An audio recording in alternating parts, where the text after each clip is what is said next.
Welcome on into the podcast. I'm Brett. I'm Dorian. On You Heard with Nerds this week, we're going to be talking about Halo Infinite, Bill and Ted 3, future Star Wars movies, and Avatar movies, Ghost of Tsushima. But first things first, let's talk about that Nintendo Direct that happened last week. Did a Nintendo Direct actually happen? Yeah, no kidding here, you know. But so last week there was a Nintendo Direct. It was a Nintendo Direct Mini, which they've done in the past, which, you know, are like supposed to be like shorter directs. They're supposed to be like, I don't know, 15 minutes, 20 minutes is like what they've been previously. Right. And what they did was they focused on third-party partners here. So like it was kind of a showcase for them here. So yeah. They talked about some Cadence of Hyrule DLC. They talked about Rogue Company, WWE 2K Battlegrounds, and Shin Megami Tensei 5 got announced, which was kind of like the bigger announcement out of all of it, and a remake of 3.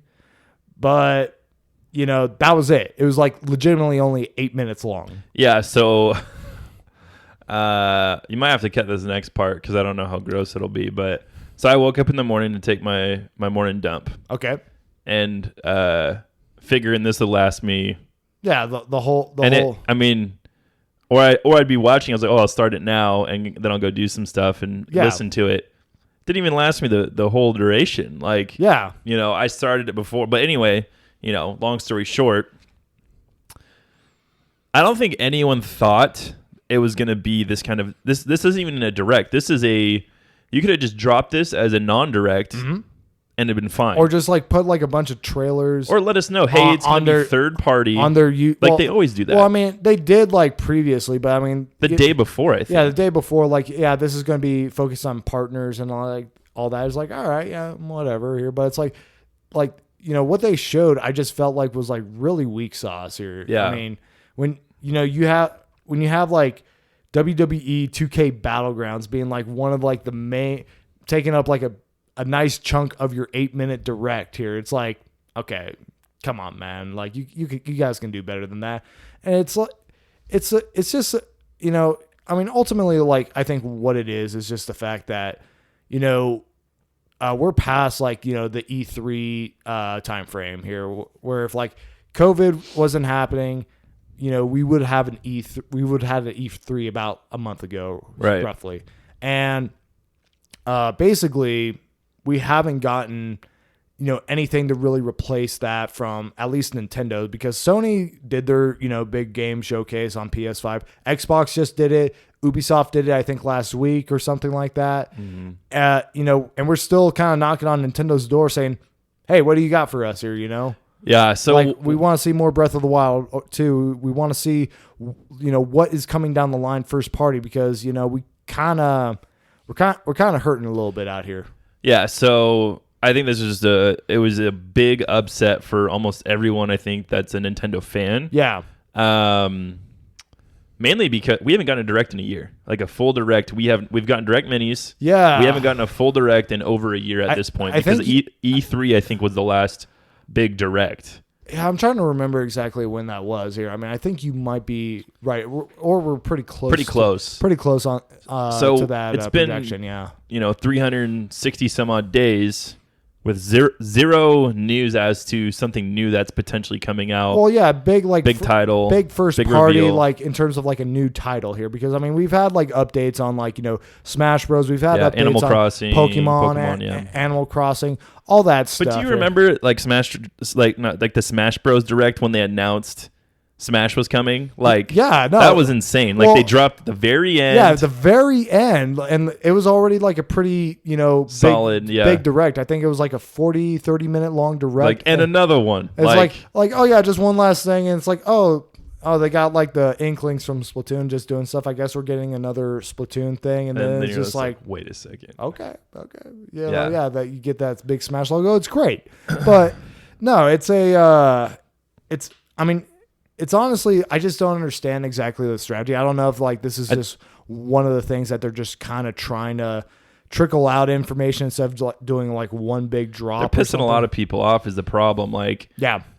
Like, okay, so I'm actually my prediction for an actual direct is into August, early September. I mean, I would think so. Like for like an actual full on direct, Yeah. like none of this. Because then you got about 2 months Yeah. before the games would come out, like the big name games, the holiday games, because they have to compete with new systems. I mean, So it's gotta be a big title to drop in order for people to want to pick up a Switch for Christmas for their kids. well, and that's the thing. It's like, I mean, with Breath of the Wild 2 coming out, Allegedly. sometime in the future here, you would think if like that is going to be their, holiday game, that they would actually, showcase that more. Basically saying like, hey, we all know that you might be on the fence about, buying a PS5, an Xbox Series X, and whatever else might be out there. But check it out. We're making a sequel to like one of the best games ever made here, and so we're kind of basically incentivizing you to buy our console even more. Do they pull a Sega Saturn and just ghost drop like, hey, this new system? Yeah. It's out now. Yeah, and how well did that work out for the Saturn? Not well. Yeah, I think. I mean, they got one more system after it, but yeah, I mean, yeah, which even that, like, I have never actually seen a Dreamcast. I owned one. Really? Yeah. You owned one as a kid? Okay. I loved it. Okay. Yeah. Yeah, I mean, because like growing up, I never knew any kids that had a Dreamcast at all. There weren't a lot. Yeah. There weren't a lot. But no, So- but no, getting back on topic here, it's like I understand that, yeah, this is going to be a little bit of a slower year and whatnot, but it's like, at least give us like something to look forward to, even if it's like 2021 here. Yeah. I mean, Spring 2021. yeah, I mean, I don't know what the thing is. I don't know if like COVID is like just really like making it hard for them to work from home or anything like that. I feel like most of those jobs you could just do from home. I mean, you could, depending on like what your setup is at home, I guess. I'm sure they gave them whatever they needed. I mean, possibly. I mean, I hear like, like Western developers, like they're having like a little bit of an easier time with it, just because for one, like they actually Have the space. they have the space, Yeah, whereas that like in makes sense. Japan, like, a lot of households, they're not nearly as big as like, what we have Sure. over, stateside here. Yeah. So with this being the worst Nintendo Direct ever, Yeah. they at least released one game that I was somewhat interested in. Yeah. Which is Rogue Company. Yeah. Which, I mean, but that came out like literally like, I think the day of the. It came out, yeah. Yeah. Yeah, essentially right then. Yeah. Which it's like, okay, well, I mean. And that's it's a third party thing. It's on all systems. It's not a Nintendo game. Yeah. But I mean, I've had fun playing it so far. Yeah. Yeah. So I just downloaded it, so I'll have to check it out and then we might have to give impressions like maybe next week or something like that. Yeah. But, I mean, the announcement for like Shin Megami Tensei 5, is kind of interesting to me, just because only reason why, because Shin Megami Tensei is essentially the series that birthed Persona. Like Persona is a spin-off of Shin Megami Tensei here. Like they actually have like share like the same personas and all that, and so I've never played one of those games before, so Shibba Gabba Dibbit? yeah, 5? yeah, Okay. that nailed it. Got it. I'll have to check it out. I mean, I love Persona. I'm still playing through the Persona 5. Yeah, But I love the it's like a Pokemon. yeah, Pokemon, Fire Emblem. Yeah. Exactly that. Yeah, I would yeah. say Fire Emblem mixed with Pokemon, but there's no strategic part. There's no strategic part, but like, yeah, specifically 3 houses where you have like the combat, the calendar, system. the calendar And the system. calendar, yeah, totally. Exactly. But Just ripped them off. yeah, well, But there's yeah, Fire Emblem did, but no, I know that's what I'm saying. Oh, okay, yeah. yeah. But yeah, anyway, I'm looking forward to hopefully getting a direct soon. yeah, But here's the deal. So let's talk about the Xbox showcase. But before we do, like, yeah, I just feel like okay, spoilers for the Xbox showcase ahead. I guess not really, because it wasn't that great of a showcase either. yeah. I've only the only thing I did was like watch the Halo gameplay that they had, Which was very minimal. it was pretty minimal from like what I saw here. I mean, It didn't, and so that would be like my only thing. The only gameplay we got was from Halo Infinite. yeah, which There wasn't a whole lot of gameplay beyond that. I think there's was there any for Forza? I don't remember. I don't know, But anyway, Halo Infinite, it looks good. It doesn't look great as far as graphics, next gen. Yeah, and that's the complaint I'm seeing from like a lot of people online is just like, you know, this is supposed to be the Xbox Series X. You know, this is supposed to be like the launch game, cutting edge, next gen. But I mean, it's you know, I don't think people realize that this is also this is an Xbox One game. Yeah, it's not an Xbox Series X game. It is not here, and so I mean, yeah, obviously it kind of sucks not to have like, you know, a game that actually shows off like the true capabilities of your shiny new box at launch. But that's kind of how it is for like most launches. Like developers don't know how to like really pump the engine or like, you know, really like and this show everybody what it can do until like years into the development cycle. Yeah. And it's kind of weird timing, I think, for a Halo game. Like, I think a year ago would have been better. Obviously, I'm not the one who determines timetables. Right. Yeah. So let's talk about Halo Infinite in and of itself, I guess. Yeah. So I wasn't mad at what I saw. Yeah. I didn't expect it to be this gorgeous game. It got announced last year, right? I think so. 2019? Yeah. I think so, yeah, or somewhere around there. So we saw a cinematic trailer. Yeah. This was way before I even thought a next gen was even on the horizon. Yeah. But it to me, it's gonna be. I think it's just a cool concept. It's open world, which is unlike any other Halo game before. Which that's the big thing that kind of like maybe like I think really stood out to me about this is like it's gonna be an open world Halo game. Which I mean, because here's the thing: I've never really played any Halo campaigns before. They're good. They're really good. But they're linear and they're like corridor based. They're on track, for the most part. Yeah. Mm-hmm. So that idea is like, oh, that's kind of interesting. I wonder how they're actually going to manage that here, you know? Yeah, so from what I heard, it's kind of be similar to something like The Witcher or Metal Gear 5, it seems like. Yeah, so like there's main missions you have, but then there's side missions you can go on. And I don't know how that's going to play into, because in Halo, you don't get upgrades and stuff like that like you would in Witcher or Metal Gear. I would assume that there probably has to be an upgrade system, because otherwise, why even bother doing these missions here like that? I guess there has to be, because there hasn't been before, really. Yeah, there hasn't. So it'll be interesting to see how that plays out. Mm-hmm. My biggest thing is like with this game, I don't have an Xbox, so I'm not going to get it. But yeah, I almost can guarantee there's going to be a battle royale component to this game. You know, I think they previously said that they're not doing a battle royale, but you know, it's like, provided that battle royale is still like a viable I think it's here to stay. Proof of concept. Well, so was zombies, like that's last true, gen here, and that's true. That, you know, we don't have like literally, yeah. But so I think it'll just be kind of like the thing that fades in and fades out. Just, you know, just like every console life cycle has its own niche. You know, like on the 64, it was like shooters here, or like during that era. Well, because that was like, you know, you got GoldenEye, which revolutionized shooters, and Perfect Dark. You had Doom. You had like Wolfenstein. Duke Nukem.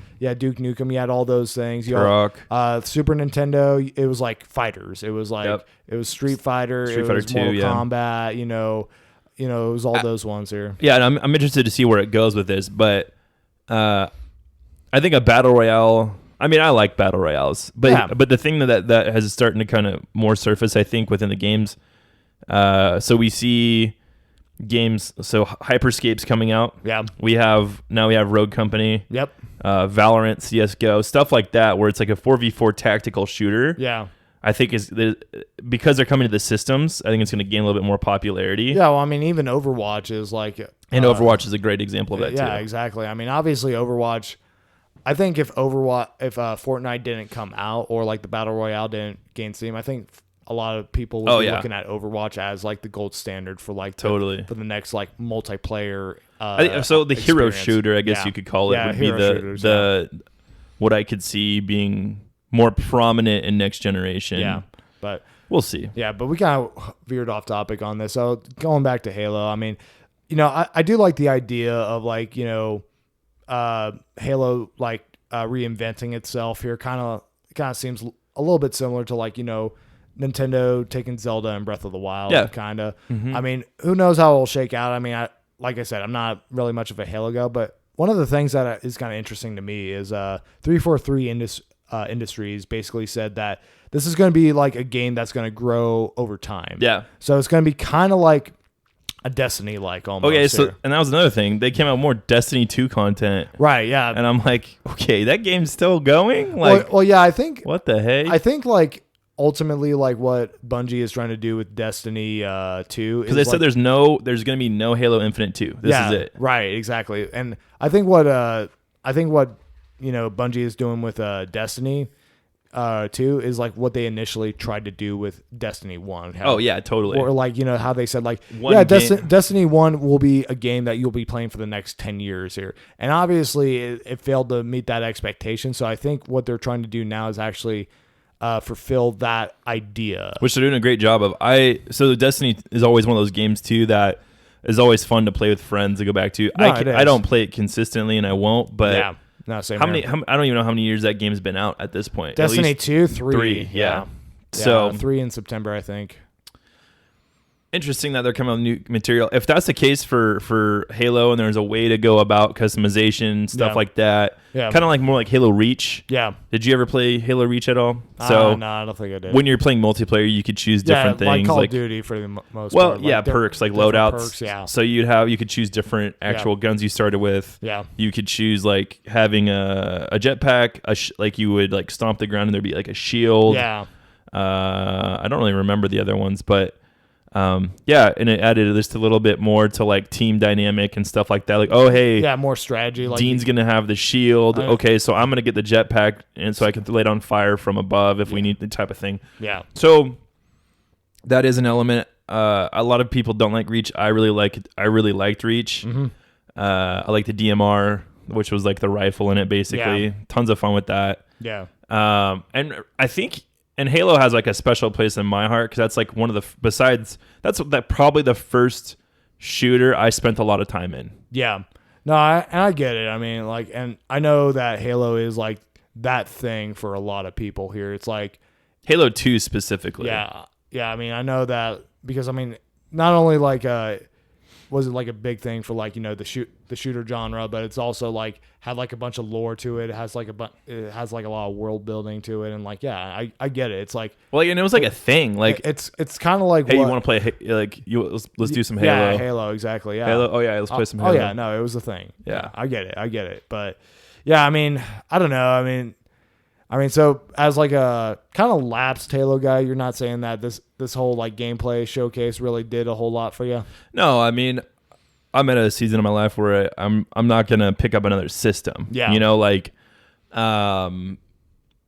which is unfortunate because I really do want to play it. Like, okay, let's say Dean, my brother. Yeah, like because he has an Xbox. Brought over an Xbox, like I'd touch or I'd borrow it. Like my brother-in-law has one too. Yeah, exactly. That'd be something I'd borrow. Like, hey, can I borrow this? Yeah, if things were convenient for you to do, like you didn't have to like go out and like spend like hundreds of dollars just to play the next Halo game. Because I'm a socialist gamer. You are, yes. I like to borrow games. Yep. I will let people borrow games. Yeah.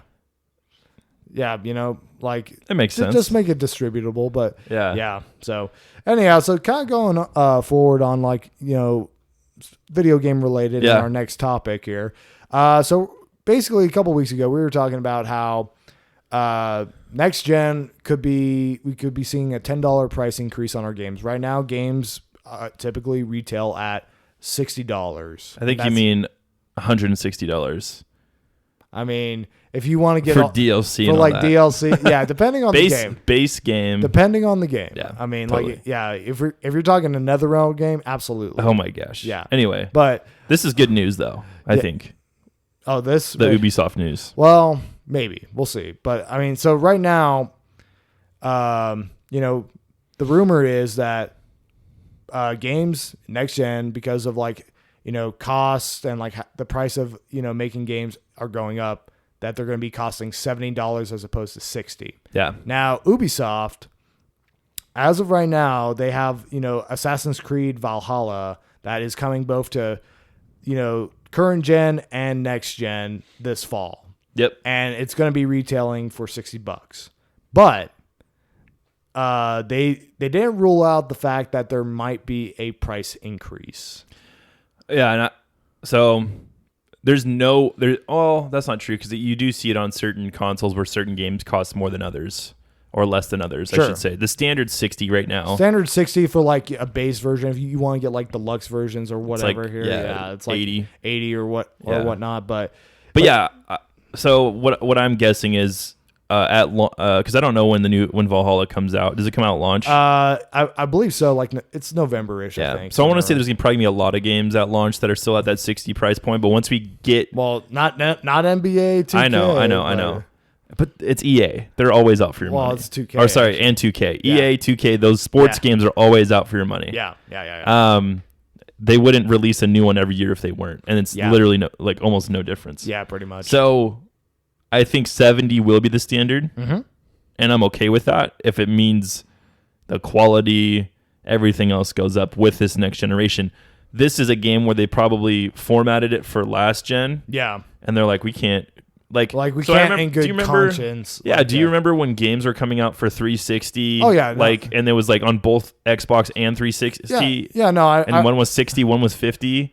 I think it was something like that. And so it was like I can't remember what game, and it might have been even 360 to one. I don't think. And there was a $10 difference, and it was the same exact game. Yeah, I don't remember that here, to be honest. I can't remember what game it was, but I was like, why would I buy it? Yeah, might as well get it for Xbox because why would I get it for type if of it's thing? the same game here, but well, I mean, here's the thing: is like obviously, if it was just a $70 increase and we actually got more bang for our buck, and that was just it, okay, yeah, sure, whatever. That sounds more than fair, more than reasonable. However, that it's not going to be the standard. Well, there's gonna be DLC packs. There's exactly. Gonna be you know that the fact that like the $70 is now just the new starting point here. Yeah. The DLC, the extra content, all the bells and whistles that come with it. It's going to be it's going to be adding to that price tag for sure. And so I mean ultimately it's just kind of like what I'm just kind of getting at is like I get it. Everything's becoming more expensive to make, but it's like, where is the line going to stop?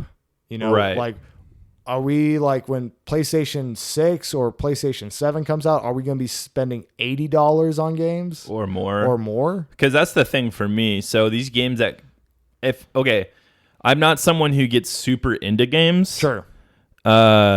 But I will for a time, and then I kind of get over it. I mean, you kind of cherry pick and choose like specifically what you are going to get into and what you're going to say. Mm-hmm. Yeah, I mean, because you probably play like maybe 3 or 4 games like a year in terms of like big like time. If that, yeah.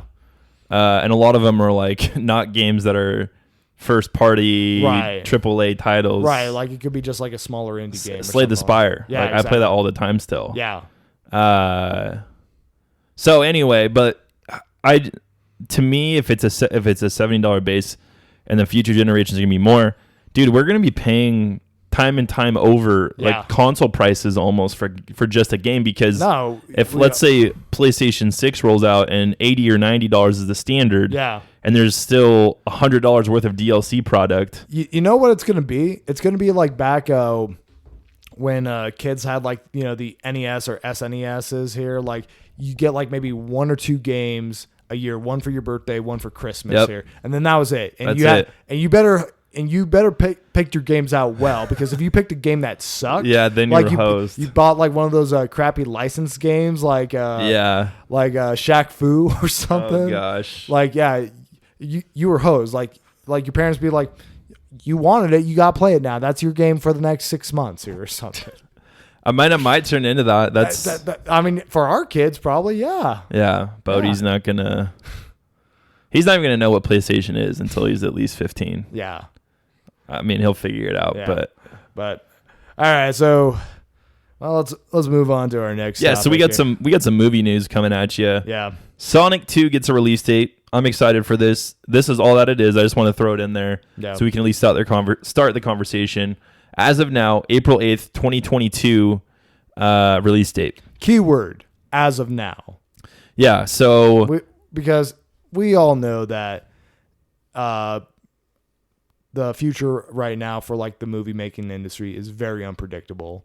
And so if it lasts more than a year with the current state we're in, there's something wrong. Like, yeah, there isn't a whole lot we can do, and still kind of maintain, semblance of like, what life used to be. I mean, things will change. Like a lot of these people could work from home that are doing like the special effects and stuff like that, but you still need actors in the room. You do. You absolutely do. Yeah, unless they're going to like send like green screens and like really update that technology. Yeah. I mean, I doubt it. So this is all speculative at this point. Mm-hmm. April 8th, 2022. Yeah. Tails is going to be there. Hopefully Knuckles shows up. I'm excited. Yeah. All right, so continuing our movie news, let's talk about something. This excites me. It's Bill and Ted Face the Music 3, Bill and Ted 3. Yeah. So a new trailer dropped, which was great. I really like. It seems like a family dynamic kind of movie where the daughters. So. Well, it seems like just from the trailers, like the daughters are pretty much going to be like the only ones like actually doing like the brunt of like the work that they need to do. So what it seems like, it seems like they're taking Bill and Ted's Excellent Adventure and Bill and Ted's Bogus Journey and combining them into one movie. Yeah, which I mean makes sense. It's like, so you got the girls doing the Bill and Ted's Excellent Adventure thing, and then you got them doing like the Bogus Journey, right? And then they show up in the Bogus Journey stuff. The girls do because they're in hell. Yeah. Anyway. But it looks like a fun movie. I'm much more optimistic about this movie now that I kind of have a better idea of what to expect versus like that first trailer that didn't show really a whole lot. Right. Yeah.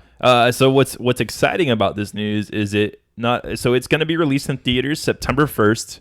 Maybe. No matter what. Really? Because it comes out on VOD at the same date. Right, but I'm just wondering like what theaters are actually going to be open here, There's a lot. Like I think the theaters here are open. I don't think they are. Yeah. I mean, I think pretty sure. I don't know. Yeah.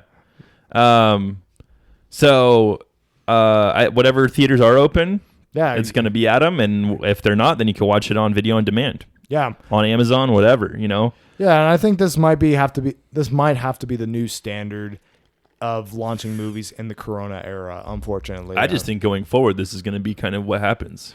Possibly, yeah. I mean, now, granted, that being said, like the price for VOD would probably have to be going up here. I don't think so, because I mean, why would you launch your movie in the theater when like if somebody can like essentially pay the same price for like two people, but go into the movie theater, buy it on video on demand, and then just watch it from home here, Well, the only person it's hurting is movie theaters. Right. They're going to make more money off of selling it on video on demand than they would at the theater and your whole family going. No, they most certainly will here. So I just don't see it as a losing thing for them at all. I'm just wondering in terms of like, like how are they going to actually, do like the theater thing if this is going to be successful? Because honestly, if like you gave me a choice for something like Bill and Ted 3, I'm not going to go see that in the theater. No. I'm going to get that on video demand here, And I think. But so, what would your option be before? Just go to the theater and then just wait, just wait. So they're making money. I mean, yeah, I guess. So $20, but it's like you're renting it. You don't get to keep it. Videos on demand. Oh, okay. I thought it was video on demand to like purchase like right away. I don't think so. I think it's just you pay the $20 and you get to watch it once. Oh, really? I think. Oh, wow. I've never done it because I don't want to pay $20 to watch a movie. Okay, yeah. I thought it was like kind of like when you buy a movie on Amazon or something like that. I mean, it might be. I think the VOD is just like, cause you've rented stuff on Amazon before, right? Yeah. So I think it's similar. Like you have X amount of days to watch it. What would be cool, because that makes more sense. Like you pay the $20, you watch it, then I really liked it. I'm gonna pay another $20 and purchase it later. Same thing as going to the movies. It's just for those people who don't want to go to the movies for a movie like this. Yeah. Here you go. Yeah, no, I mean, it's a perfect situation here. I mean, and for me, it works out, well. I mean, I just don't think, I don't know if like this is like the standard that you can apply to every single movie out there per se. Because I mean, I think if like some of the bigger movies, if you don't put it in theaters, you would probably actually be losing money to VOD potentially. I don't know, not the studio, but I mean, the theaters are going to hurt. Well, that's the biggest thing. Theaters are most definitely going to hurt, but I mean, I think if you had something like Endgame where it made over $2 billion here just from the theater alone. Right. You know, if you go, I'm not saying. So there are definitely movies made for the movie theater. Right. Bill and Ted's not one of those movies. I don't think so either. So you have to look at it from that perspective of. I can see a limited thing where it's like, hey, the first month it'll be in the theater, then and the next month after you could get on VOD. Right. Yeah. You know, it helps everyone out. I like what they're doing.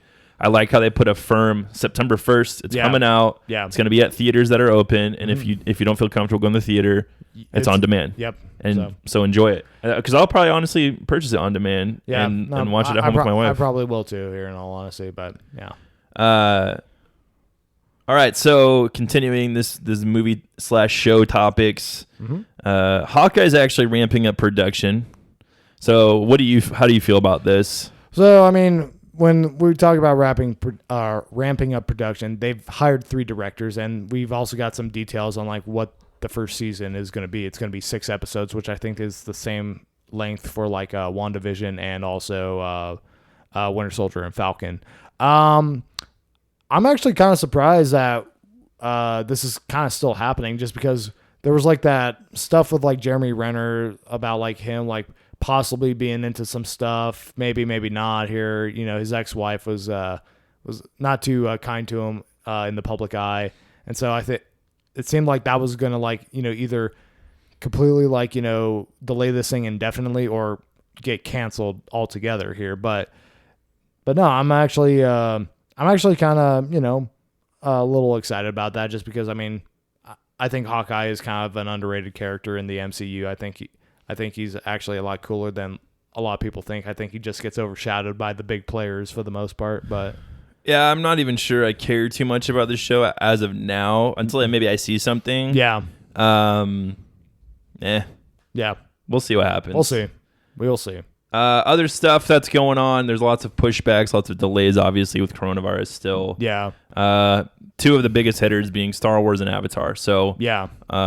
Reported before everything kind of happened, there was supposed to be 3 new Star Wars movies starting in 2022 every other year. Yep. 2022, 2024, 2026. Yeah. Not including Taika Waititi's Star Wars movie coming out in 2024. Right. This is like supposed to be like the next thing that's next in line. The next main line Star Wars movies. Yeah, which I mean we don't even know what information on it. Which we don't even know what that means here in terms of like the next main line here, but you know. But yeah, so essentially now what's going to be going on is now the next 3 Star Wars movies are going to be coming out.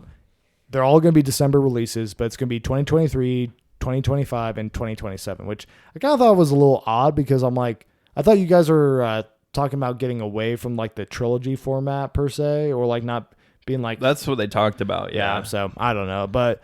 And then... I mean, yeah, it could be something completely different than a trilogy. It could be just standalones. Yeah. But then on the... But then, like, basically on Star Wars off years, you will basically be getting an Avatar movie. I'm just excited to see more Aang, more Zuko, Katara. Yeah, I mean, I am too, but I think come December 2022, you are going to be very disappointed. Yeah, I still haven't seen the first Avatar, because I'm mostly in protest. Yeah. So basically, we will have Avatar 2 in 2022, Avatar 3 in 2024, Avatar 4 2026, and Avatar 5 2028. Now, what happens if Avatar 2 bombs? Because the first one, was it even that good? I mean, here's the thing. Avatar, like the very first one, you know, a wildly overrated movie. That's what I heard. It did not deserve to get like, you know, or make the money that it did. Now, for what it was all right. You know, I mean, it was a cool planet. The 3D was cool. You know, it had like cool action scenes and stuff like that. But it's one of those movies where it's like, it's a roller coaster. Right. It's not really about like, okay, yeah, this was like super good. I want to see so much more of this world and all this thing and that thing and blah, blah, blah. And it's like, at least for me, it wasn't. I'm just like, okay, you know, that was fun. I mean, really overrated. Did not deserve to be like, as big as it was, but cool, whatever, fine. And when I heard that they're developing a sequel, I'm like, okay, this really felt like this was like a standalone one-time thing here, So I legitimately have no idea how you are going to make 4 more movies about naked blue people in space with lasers here, I just don't get it. Yeah. I mean, I never seen the first one, and my wife keeps asking me about it, and I gently tell her, asking you about it, hey, do you want to watch it? And I'm like, no. Has she seen it, or yeah, she liked it. Okay, yeah. Gotcha. And it's on Disney Plus. So it's just there. It's just always kind of staring at you. Yeah, and I'm like, I don't have time for that. Yeah, it's like 9 hours long. So yeah, so Snyder Cut. Not DCEU canon. Yeah, which I think that's Doy. Yeah, we're kind of getting a little bit of that clarification, just because a lot of we're kind of left wondering like what is actually going to be canon, especially after like the Flashpoint movie, and even like I guess Wonder Woman 1998 or 84, isn't it? What? Wonder Woman 84, yeah. 84, yeah. Is supposed to retcon like Batman v Superman, supposedly. Somehow. I don't know, but it's but now we kind of got like clarification that this is not going to be like what actually happened in in Justice League here in terms of like moving forward here. Basically, Snyder states that this is a separate from the DC Cinematic Universe continuity. It's divergent in that way. And I think that's a good thing. Snyder says that this will be something that will satisfy the story arc that happens through Man of Steel and BVS here. Now, I don't know about you, but I don't think the word satisfy and Zack Snyder belong in the same sentence. Not right now. Especially if you're going to throw BVS in that sentence as well. Yeah, that movie sucked. Yeah. I mean, I just don't understand the point of anything anymore. I when it comes to DC. Yeah. No, I don't either here in terms of like, just give me Twilight breaking Batman. Okay. The new Batman movie. Oh, okay. Yeah. I get what you're saying. Okay. I get you. But yeah, no, it's just, I just still don't understand like how we had a petition for the Snyder Cut. Like, because people are bored and they are sick of Joe Exotic.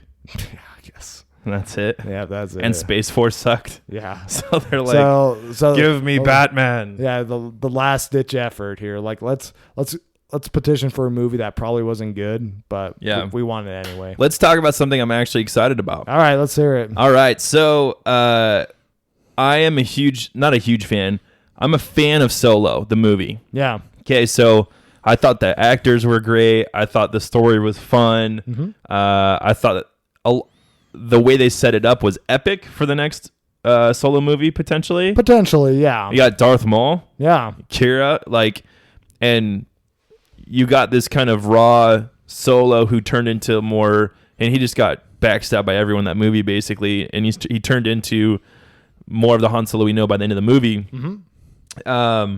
So Disney has come out and said Lando's series is coming to Disney Plus, and Donald Glover is coming back to reprise his role as Lando Calrissian. Yeah, I'm excited about this. That's the thing is like I feel like I have to see some of it to actually like really say, okay, like what is this show actually going to be like here, And if it's like, kind of like a heist show or a heist movie, but like done in like a TV show format or something like that, I'm like, okay, that might be interesting. Yeah, I think something that would be really cool, and this is just me thinking out loud, I guess, and I was processing this when this news came out, because another podcast I listened to, the Resistance Broadcast, they actually just made the hashtag Make Solo 2 happen. Yeah, which this is maybe kind of like the first steps of that. Oh yeah, 100% is. thing. I mean, but they're all like, we don't even necessarily. It might probably won't. The best format for it probably won't be a movie. It'd be a Disney Plus show. Well, and that's the thing is like I felt like what you had with Solo would have been a lot better as a TV show here. I think by and large, I think that format would have lent itself a lot better to the TV show format versus like a movie. Yeah, but something I could see them doing because they are switching to the Disney Plus format for a lot of things. We see it in Marvel, and now we're seeing it in Star Wars. Yeah. If they do a Lando Disney Plus series, 8 episodes. Yeah. And let's say that's season 1. Mm-hmm. Season 2, you get like a Kira Mall. Yeah. And it's all happening at the same time. Isn't that Mall series supposed to be happening? Who knows? Something like that? Okay. Who knows? All right. Maybe that's part of it. Maybe that's another season of it or a sub-season of it. Yeah. And then at the end, maybe you get Solo. Yeah. And then it ties everything together. Like so kind of like having almost like 3 acts. Like an MCU kind of thing for like a specific spot in like the Star Wars timeline here. Yeah. Totally. No, that would be pretty interesting. I mean, I think again, like when it comes to like, Lando, I mean, here's the thing. Is like Lando, I don't think is like the most interesting Star Wars character out there. I mean, I don't have Lando action figures or anything like that as a kid or anything of that sort. But I mean, I could see potential for this. I could also see it being like not that great, but I don't know. It's a wait and see thing. I need to see like something before I actually get excited about it. Now, since it's even a Lando series, doesn't mean Solo and Chewie aren't going to be in it at all. I mean, I'm sure they're going to make an appearance or, be involved in it one way, shape, or form. But I mean, ultimately, it's going to be focused on Lando here and probably like, how he, became the guy in Cloud City here. Yeah, I think it's definitely going to be after Solo. Oh, it has to be. And then kind of talk about, like, maybe show us a little bit about how he became who he is. Yeah. Let's talk about some delays. Yep, our weekly segment. Corona conundrum. Yep. The Tenet's never coming out. Yeah, this one hurts. It does. Like that. This was my most anticipated movie for this year, and basically it's saying, "Yeah, sorry, kid, you ain't getting it." I mean, and I kind of even read up a little bit more about like why it's not just coming to VOD, just because Christopher Nolan is like a strong advocate for like movie theaters. He's like saying, "Hey, there's something that you lose when you don't see a movie in the theater here, at least like for the first viewing and all that." And he makes his movies kind of around with that philosophy and that idea. So, I mean, heck, he's like the first one to introduce like IMAX cameras to like mainstream like non-documentary movies here. Yeah, and Dark Knight. Yep, Dark Knight. Yeah. Yeah, and then there's just a bunch of other movies that I think everyone assumed was getting delayed anyway. Yeah. So you got Quiet Place 2. Yep. Right. Now coming out it was coming out in September. Now it's coming out April 23rd of 2021. Yeah, they got Top Gun Maverick. Yeah. Now it's coming out July 2nd, 2021. And then we got the Spider-Man sequel, which this one's not a big change. Not really a big change, but I could see this, getting pushed back even more here, depending on how long this thing goes for. Because, I mean, we're talking like next year, and like if this is something that's like slowing down production for that movie in particular, I think that's going to be. I think we're probably going to see it like actually get pushed back even further. That's my prediction. Yeah, I just don't. Yeah, maybe. Yeah. And then Mulan is just off the schedule. Yeah, so it was supposed to be essentially the first big movie of the summer, coming out in August 24th, like at the very end of the summer month here. And now it's not even there. So, nope. Well done, everyone. Thanks a lot, Corona. Yeah. All right, well, that's it for our news. Let's talk roundtable review. Ghosts of I always get this mess. I always mess. Tsushima. Tsushima. Yeah. So Ghosts of Tsushima. Yeah. So first impressions. Yep. But before we talk about that, it came out I think yesterday. Fastest selling first party IP. New IP. Yeah. New IP for PlayStation. Most selling. Fastest selling. Not most selling. Sorry. Yeah. Fastest selling ever. 2.4 million copies in 3 days. Yeah. No. Real. I didn't buy it. Yeah. I mean, So I'm actually kind of surprised about this because it kind of seemed like this was going to be a little bit more of a niche audience game. Yeah. In all honesty. But so for those of you who don't know about Ghost of Tsushima, it's a PlayStation exclusive. It's set in 13th century Japan. It's during the time of the Mongol invasion when the Mongol forces came to invade Japan.